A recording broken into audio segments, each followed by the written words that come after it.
தான் நம்முடைய தமிழ்நாட்டுடைய துணை முதலமைச்சர் அவர்கள் 18/10/2024 அன்று நேரடியாக திருவண்ணாமலைக்கு கார்த்திகை தீபத்திற்கு கிரிவல பாதையிலே கலாழ்வுக்கு வந்தார்.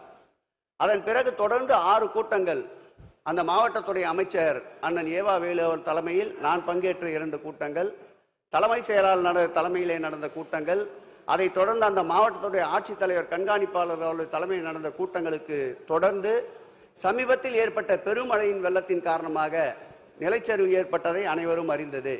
அதை போர்க்கால அடிப்படையில் நம்முடைய மாண்புமிகு முதலமைச்சர் அவர்கள் தீர்த்து வைத்ததையும் இந்த மன்றம் அறியும்.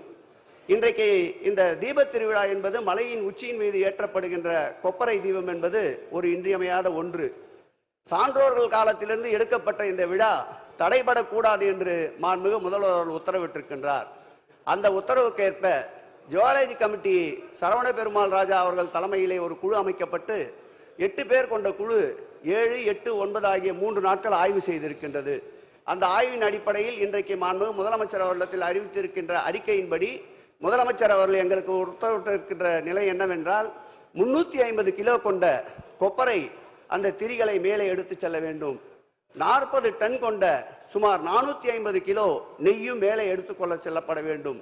ஆகவே 2ற்கு சேர்த்தார் போல் எவ்வளவு மனித சக்தி அதற்கு பயன்படுத்த வேண்டுமோ அவ்வளவு மனித சக்திகளை பயன்படுத்தி எந்த விதமான ஒரு சிறு உயிரிழப்பும் இல்லாமல் எந்த விதமான சிறு அசம்பாவிதமும் ஏற்படாமல் இந்த தீபத் திருவிழாவை வெற்றிகரமாக நடத்த வேண்டும் என்று முதலமைச்சர் உத்தரவிட்டிருக்கின்றார்.